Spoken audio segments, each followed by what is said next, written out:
मैं श्रीमती पार्वती सोनी, संस्कृत व्याख्याता, शासकीय हाई स्कूल केवरामुंडा जगदलपुर से बोल रही हूँ।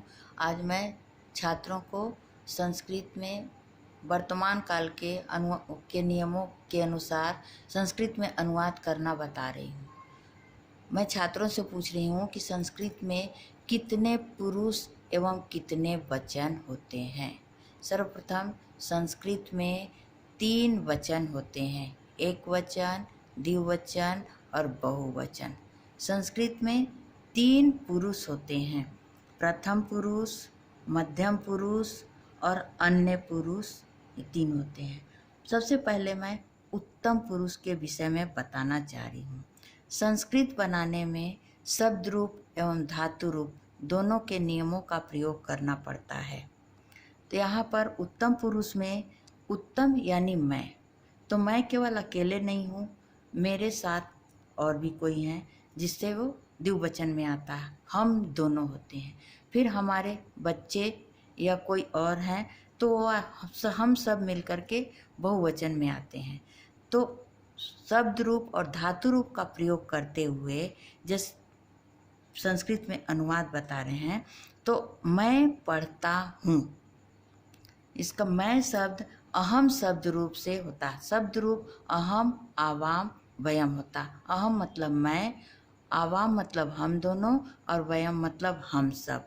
तो मैं पढ़ता हूँ संस्कृत बनाने में उसमें धातु रूप का प्रथम नियम को लगाते हैं, अहम पठामि। अब हम दोनों पढ़ते हैं, अहम के साथ आवाम पठावा, हम दोनों पढ़ते हैं। फिर हम सब पढ़ते हैं, तो अहम, आवाम, वयम, हम सब पढ़ते हैं। ये उत्तम पुरुष में 3 वाक्य बन गए, एक वचन, दूसरा द्विवचन, तीसरा बहुवचन। अब मध्यम पुरुष जिसकी चर्चा हो रही है और जिससे हम बातें कर रहे हैं, जैसे क्लास में बैठे हैं बच्चे, तो तुम दोनों, तुम सब। तो तुम केवल अकेले नहीं हो बच्चों, तुम्हारी कोई सहेली भी है, और फिर केवल एक ही सहेली नहीं, और भी सहेलियां हैं जो बहुवचन के रूप में आ गई, जो कक्षा में बैठे हुए हैं। तो संस्कृत में वाक्य बनाने समय तुम पढ़ते हो, तुम दोनों पढ़ते हो, तुम सब पढ़ते हो। तो तुम पढ़ने में त्वम शब्द रूप का त्वम, धातु रूप मध्यम पुरुष सी, त्वम पठसी। अब तुम दोनों पढ़ते हो, त्वम के साथ युवाम पठत, तुम दोनों पढ़ते हो। और फिर केवल तुम दोनों ही नहीं, कक्षा के पूरे बच्चे पढ़ते हैं, तो यूयम पठत।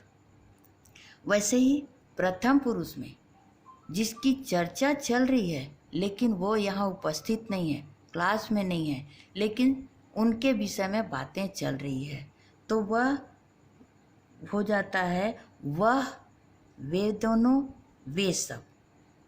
तो वह का स, वे दोनों का तव और वे सब का ते। तो वह पढ़ता है, स पठती धातु रूप का पहला नियम लगाते हैं, वह पढ़ता है।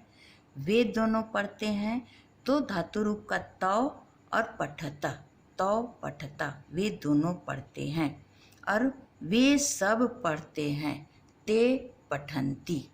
इसमें केवल वर्तमान काल के नियमों को अभी मैं बताई हूँ।